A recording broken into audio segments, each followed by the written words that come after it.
Takže moje meno je Tomáš Knapek, som vedúcim výroby v rodinnej firme Sone Crystal. Zaoberáme sa ručnou výrobou s ušľachťovaním olovnatého kryštálu tu v Poltári. Sme firmou rodinného charakteru.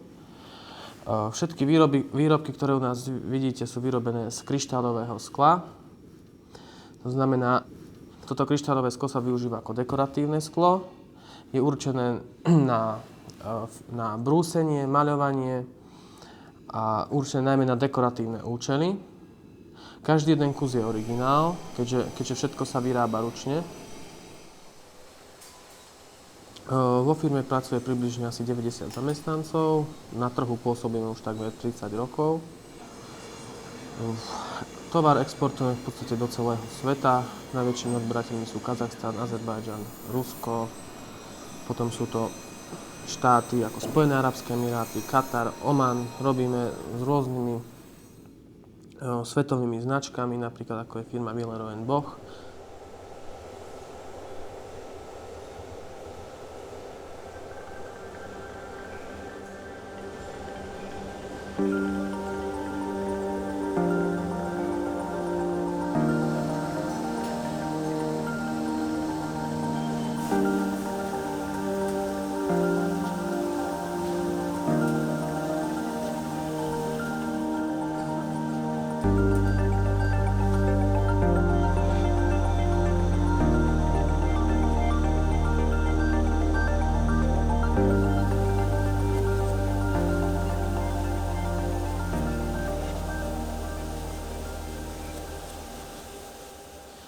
Najprv sa začína taviť sklovina. Sklovinu tavíme v jednopánovej peci.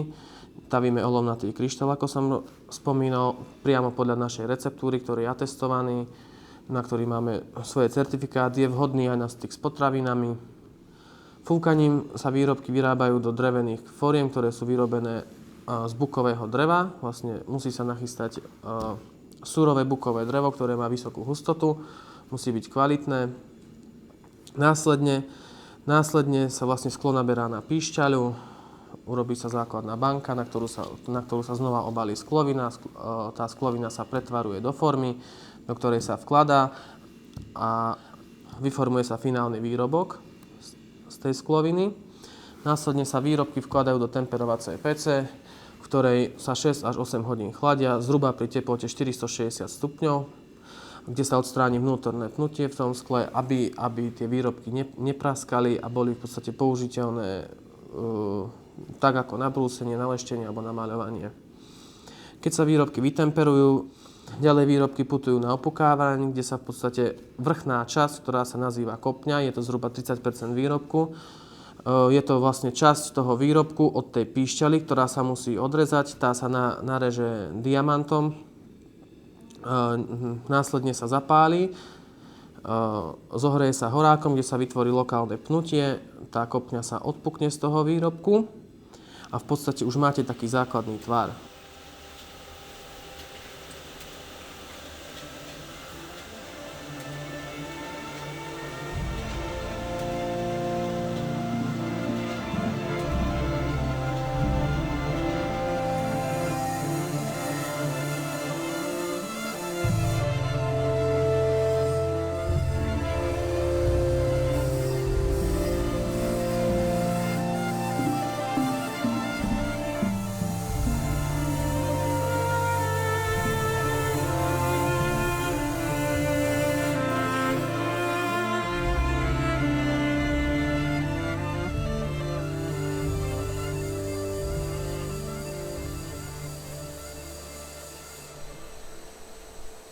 Tovar ďalej prechádza na druhý krok výroby, to znamená, to je opracovanie toho, také primárne opracovanie toho výrobku, kde sa zahladia vlastne vrchy a spodky na tých vázach, presne podľa požiadaviek zákazníka, to znamená, vždy pracujeme len s výkresmi tých výrobkov. Takže tie výrobky sa prezrú, zahladia sa vrchy, spodky na tých vázach. Ďalej tie výrobky putujú na značiareň, kde sa presne podľa tých konkrétnych dekorov sa výrobky zatriedia. Najprv sa naznačia, tu sa značí ručne. Keď už sú naznačené, ďalej putujú na brúsenie. Brúsia sa zase ručne. To znamená, brusiči používajú diamantové kotúče, ktorými sa urobia tie hlavné rezy, rôzne tie hviezdičky, nejaké flečky na tých vázach. No samozrejme podľa zákazníka, na aký dekor to ide. Keď sa výrobok vybrúsi, následne musí putovať na leštenie. Výrobky sa leštia chemicky.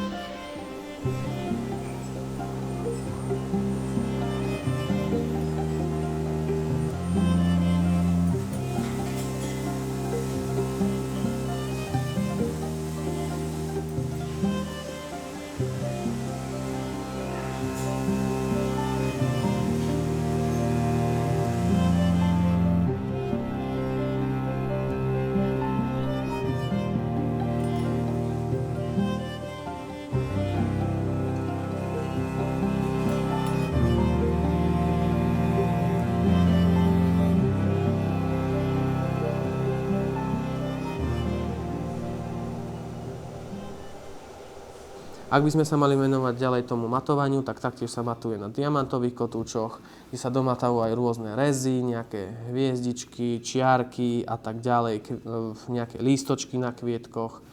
Potom, keď sú tie výrobky vymatované, alebo respektíve už vyleštené, ešte môžu putovať na ďalšie dodekorovanie, to znamená dekorovanie zlatom alebo platinou.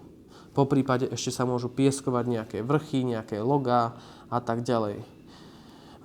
Dekorujeme tiež ručne, zlato je 24 karátové, je to vlastne taký tekutý roztok, ktorý obsahuje zhruba 12% číreho 24 karátového zlata, ten sa nanáša ručne.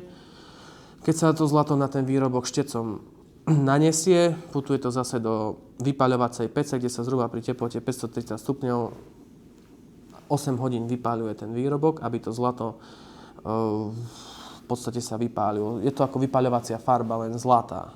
Takže tak. Následne, ako náhle sú tie výrobky vypálené z tej pece, taktiež prebehnú zase ďalšou kontrolou, kde sa zabália, poprípade sa na nich lepia nejaké podstavce, alebo sa nelepia, takisto balia sa a do krabíc a už podľa zákazníkov sa roztrieďujú a putujú ďalej do jednotlivým zákazníkom.